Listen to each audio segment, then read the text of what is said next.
Today I'm going to take you to a 3,300-year-old tomb. It's not that of a pharaoh, a prince or a queen, but that of a simple mason craftsman who, like kings, wanted to access eternal life. SENNEDJEM lived in the village of Deir el-Medina under the reign of the pharaohs Seti I and the very early years of Ramses II. In my previous video, I told you in detail about it, where the craftsmen who built the tombs and funerary temples of the pharaohs lived.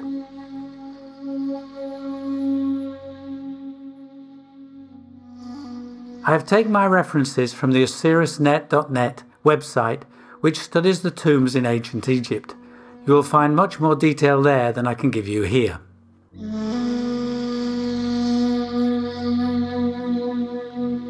SENNEDJEM was called Servant in the Place of Truth, the place of truth being the village of craftsmen. His tomb was opened on February 1, 1886 by the French Egyptologist Gaston Maspero. The tomb was untouched. The paintings have their original colours, and the burial chamber was filled with coffins, mummies and objects from the funeral furniture. Most of these objects are now on display in the museums of Cairo, New York and Berlin. SENNEDJEM's tomb can be considered a collective, as at least 3 generations of the same family were found there. 20 bodies had been lying there for more than 3 millennia. 9 of them had very beautiful coffins, the other 11 did not. They were probably less fortunate family members, to whom the head of the family had offered to share his tomb. The coffins are now on display at the National Museum of Egyptian Civilization in the Fustat district of Cairo. It is probably thanks to his marriage with Nefertiti, daughter of a rich family of notables, that this simple mason could afford a burial and objects this splendid.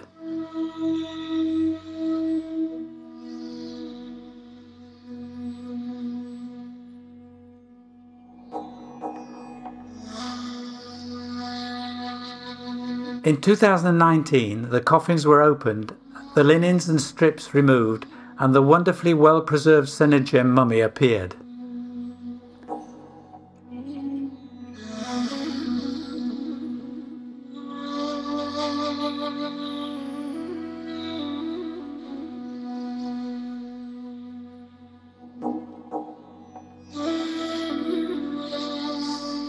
SENNEDJEM and his family house are opposite their tomb at the southwest corner of the village.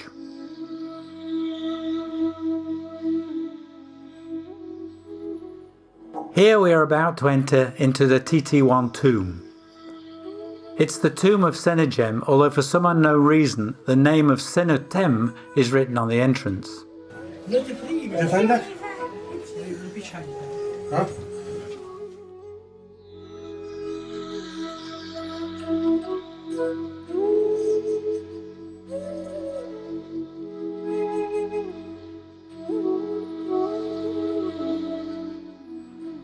The burial chamber was originally closed by a door made of sycamore wood painted yellow. It's not there anymore, and to see it you have to go to the museum in Cairo. I'm showing you a reconstruction of the vault entrance from the inside. The door is decorated with a scene that I wanted to show you. SENNEDJEM and his wife are seen in front of a board game that looks very much like chess. It is actually a game that appeared at the time of the pyramids called Senet, which could be the ancestor of backgammon. If you're tempted, you can find it on the internet. Here the stakes are of paramount importance, since it is his solar destiny that SENNEDJEM is playing for. The texts on the door and the walls of the corridor all refer to chapter 17 of the Book of the Dead. We will quickly pass the entrance hall because the paintings are not in very good condition, and the walls are lined by dusty glass. There are, however, 3 of interest. On the west wall, the sun sets between 2 lions. The god depicted is perhaps Rauti, who I have never heard of before. On the east wall, the day will soon rise, and it is still necessary to prevent the serpent Apophis from capsizing the solar boat. This is what the cat, representing Ra, or a companion of Ra, does. On the ceiling we see SENNEDJEM entering the tomb from the outside. He shows his adoration to the goddess Nut, materialized by her breasts and 2 arms. She provides sunlight to SENNEDJEM, a light that will allow him to continue living between the earth and the sky. And here we are at the door of the funeral chamber. It measures exactly 5.12 meters long and 2.61 meters wide, with a vaulted ceiling of 2.4 meters at maximum height. The north-south orientation is only 3 degrees off, and the side walls are located to the east and the west. The paintings are made with the palette of the time, which includes the 6 fundamental colours: white lime, black smoke, red and yellow ochre, blue lapis lazuli, and turquoise. The background is yellow, which was a privilege granted by the king to have walls painted in gold colouring representing the flesh of the gods. The colour is normally reserved for the royalty.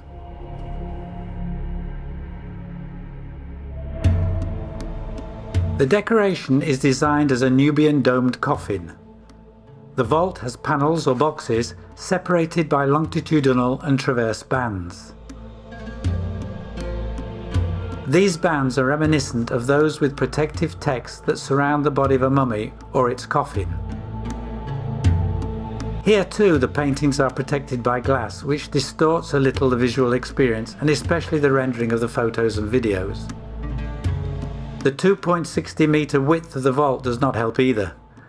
That's why I will often use images that are not mine. All the texts and scenes depicted in the tomb are from the Book of the Dead. I will start with the south wall, divided in 2 by the opening of the corridor.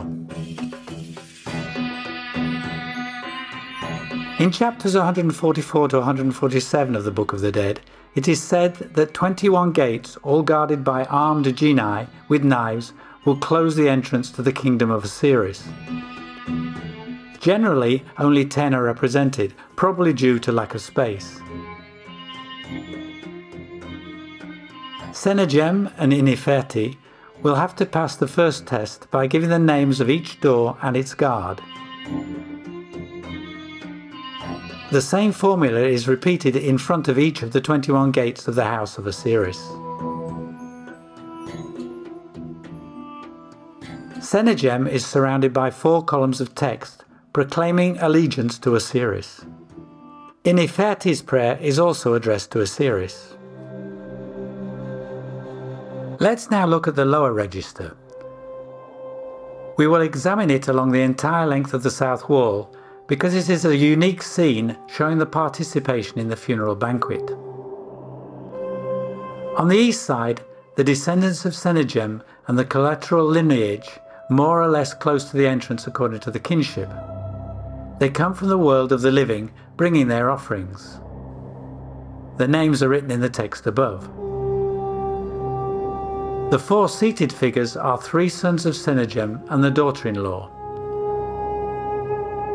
2 little girls stand under the 2nd and 4th seats. Behind these seated hosts stand 6 men, a woman and a girl.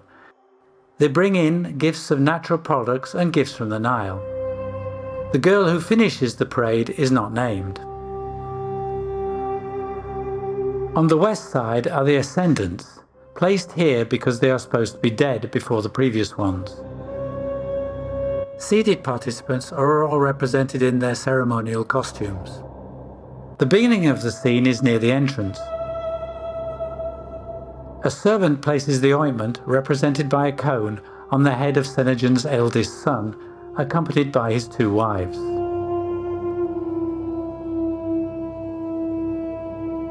Scented cones are often represented on paintings and bas-reliefs of the time. It was assumed that they were made of a mixture of oils, resins and fats, and melted under the effect of heat, thus diffusing the fragrance. But only 2 real ones have been found in the tomb of Amarna. Most Egyptologists doubt that they have been used in real life.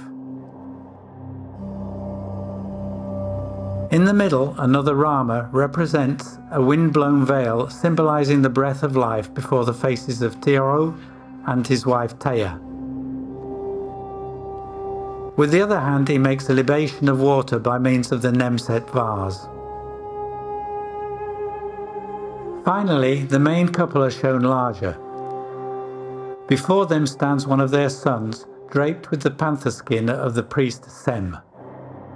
From his right hand, he pours water on offerings. Two children stand under the seats, a boy, Ranaru, and a girl, Hetapu. Above the banquet is a funeral scene which occupies the whole upper register.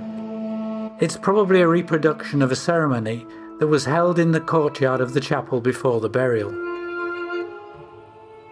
The head of the coffin is facing west, the realm of the dead. He is kept awake by two kites representing the two sister goddesses Isis and Nephthys. Isis is at the foot, and among her functions recalled by the text, she is Great Divine Mother. Nephthys, who has the power to transfuse the vital fluid, is at the head and proclaims, "I come to protect Osiris, the servant in the place of truth, Sennejem." His assimilation to the great god appears complete.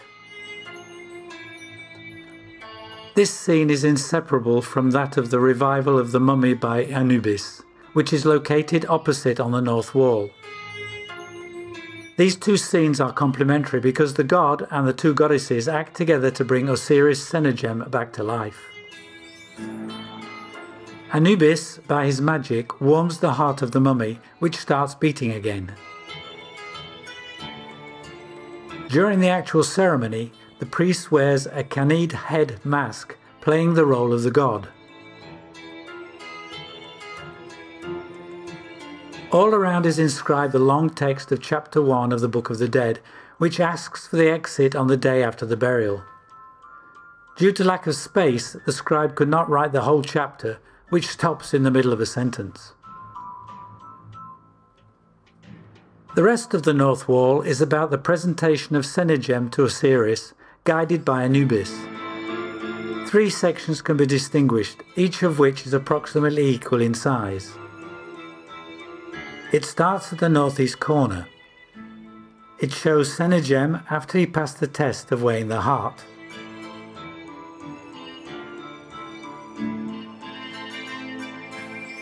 The left hand, folded over the right shoulder, corresponds either to a gesture of fear or a gesture of respect, or both.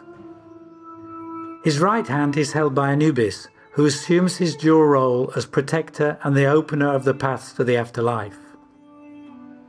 Above the two characters, 22 columns of text say that Anubis introduces the deceased to the gods of the Duat, without having to fear that the doors close before him. The Duat symbolises the stay in the afterlife of the soul of the deceased, waiting for it to rise again at the same time as the sun. Let's now look at the second section. Sennejem is sitting on a mat, on his left heel, right knee raised. It corresponds to the Egyptian way of representing the cross-legged position. Above him, a green mat supports 2 lettuces between 3 wine amphoras, closed by a clay stopper and decorated with a blue lotus. In front of Sennejem is a huge piled-up table of offerings. Bread, cakes, baskets of figs and grapes, beef shank, game, onions, lettuce, with assortment of herbs on top. Above the offerings, Sennejem recites chapter 125 of the Book of the Dead, which contains the Declaration of Innocence.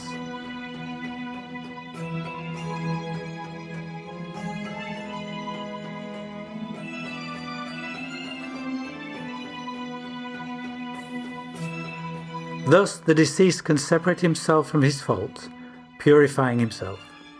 At this time it is very important to have led a life in accordance with Ma'at, otherwise no destiny in the afterlife is possible.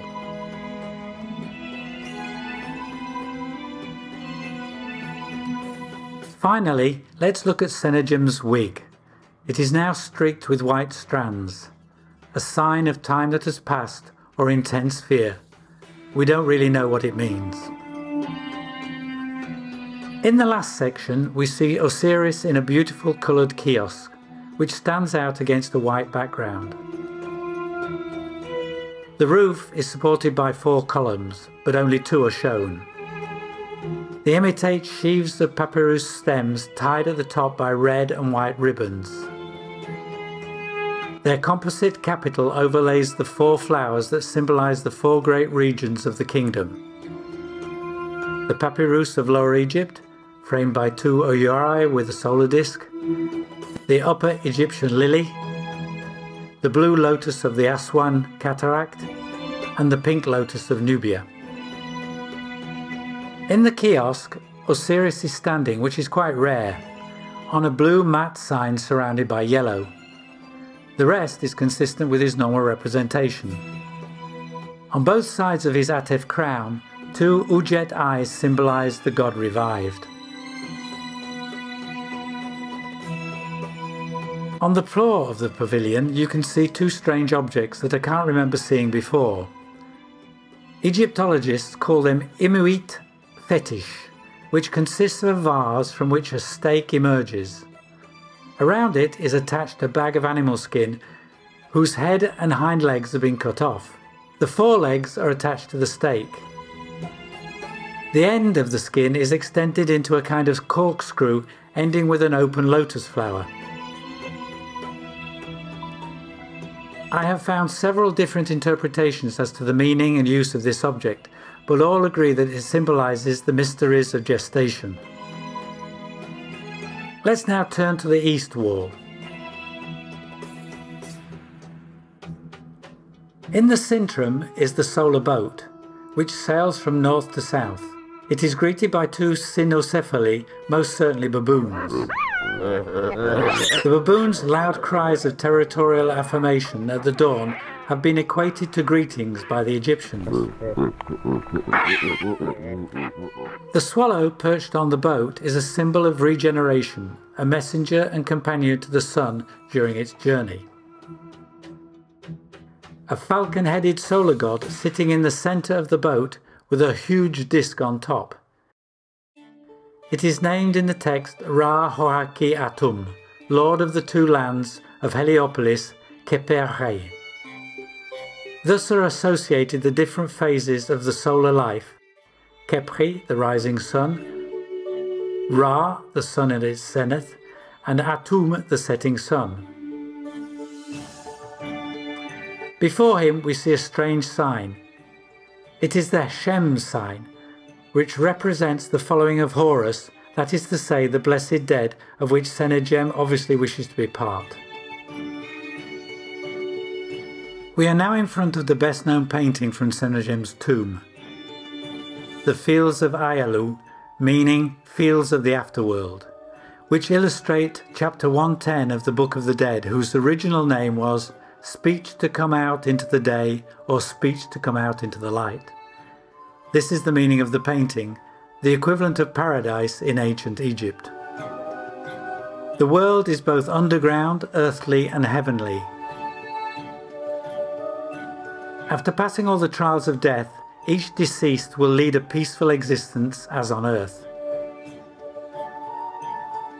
This is the domain of Osiris, protected by Anubis. You can see fields as far as the eye can see, which will give excellent harvests. Upon arrival, the deceased is entitled to a personal estate that he must exploit and receive payment in kind. But the dead have no desire to spend eternity working. Here, SENNEDJEM is represented in different agricultural activities to mark magically his property vis-à-vis the gods and other deceased. But really working is another thing. To avoid this annoyance, the deceased put in their vault funeral servants called Shapti. Their role is to perform all the work that is to be done in the world of the dead as a chore. This is from chapter 6 of the Book of the Dead, and it's often written on the figurines. The upper register shows on the left SENNEDJEM and Ineferti kneeling. They recite a prayer of praise before 5 gods crouched on a mat sign. Then comes a scene whose meaning remains obscure. A son of SENNEDJEM, Rahobtep, sails south in a small boat, but the aura he is supposed to use is not shown. Another son of SENNEDJEM, Khonsu, practices the rite of opening the mouth of his father's coffin with 2 adzes. This ritual has an important place in the ceremonial mortuary of the ancient Egyptians. By magic, he gives back speech, hearing, smell and sight to the deceased, who will then be able to complete his dangerous journey before entering the kingdom of the dead. There he will continue to breathe, eat, hear and see. The small rectangle on the right has the name and title of SENNEDJEM on one side and 3 ovals representing 3 regions of the underground world on the other. Turn around to look at the west wall now.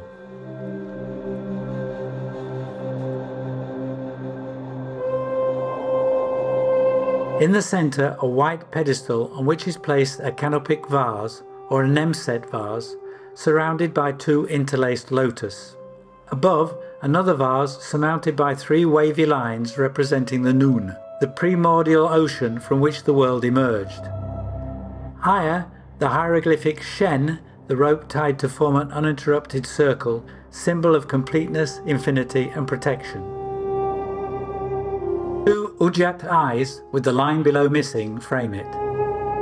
This complex and highly symbolic rebirth is surrounded and protected by 2 Khanids. They are seated on the roof of a flat construction which corresponds to the entrance of the funeral chapel of the deceased, and more generally to the entrance of the underworld. Below, the couple SENNEDJEM and Ineferti step forward to pay tribute to the gods of the Duat, who sit in a chapel. The chapel is a large building surmounted by a frieze of spitting cobras whose heads are topped with a solar disk. The gods are all seated on a mat sign and look to the south. Apart from Osiris and Ra-Hoakti, the deities are anonymous. The 2 registers are separated by 3 lines of text taken from chapter 190 of the Book of the Dead. The ceiling is curved like a Numian coffin cover or a celestial vault. The 8 boxes all show SENNEDJEM's participation in his afterlife, and particularly in his solar life. They are inseparable from the 2 centrings of the east and west walls and read from east to west following the solar path. The longitudinal bands bear traditional offerings. The cross bands bear names of deities.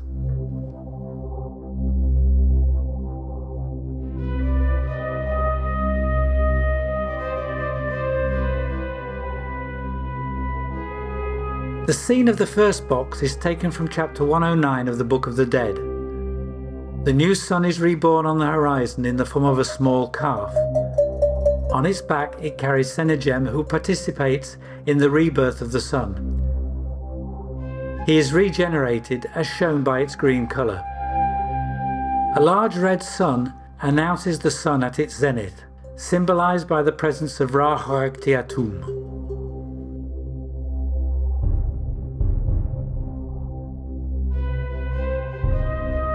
Here, SENNEDJEM pays homage to 3 deities seated on a mat sign. Horus is followed by 2 of his 4 sons, Amsit and Hapi.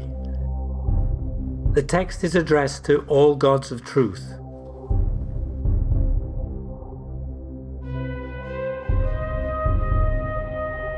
The serpent, Apophis, will try to stop the passage of the boat of Ra. Above the servant is an anonymous god of the underworld. SENNEDJEM pays homage to the 2 deities, but his text is addressed to all gods of the Duat.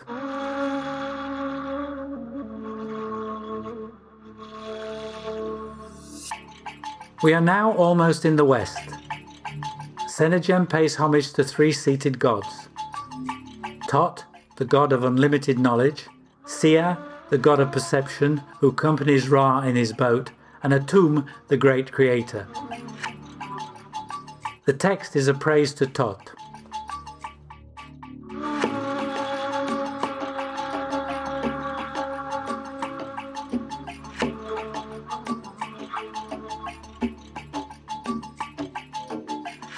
SENNEDJEM and Nefertiti have just entered the underworld.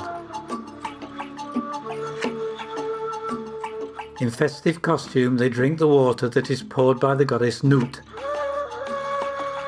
She grows out of a sycamore tree, proof of the presence of water in the soil, and which gives shade and figs. This abundance of benefits is symbolized by the tray held by the goddess.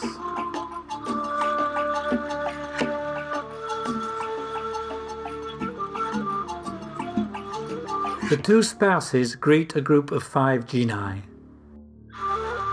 Their faces are of varying hues like their shrouds to avoid monotony.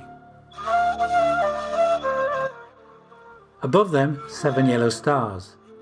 Their number and arrangement are absolutely arbitrary and do not intend to represent a known constellation. SENNEDJEM addresses all the gods of heaven, meaning all the chosen ones equated with the stars in the celestial court of the sun.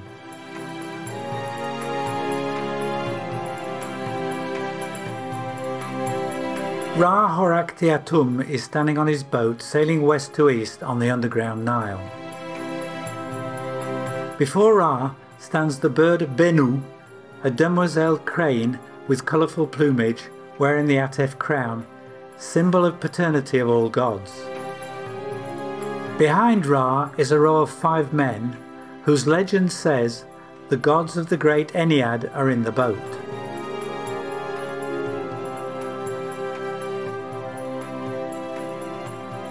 Contrary to appearances, SENNEDJEM is not in front of a double wall door, but in front of 2 different doors corresponding to the 2 horizons. The one of the earthly world and that of the divine world. SENNEDJEM will leave the earthly world and enter the Duat, the underworld. Then he will open the second door that gives access to the heavenly world, the world of the gods of which he will be associated. He will thus access eternal life. And is it not a little of his wish that we are interested in him more than 3,000 years after his death?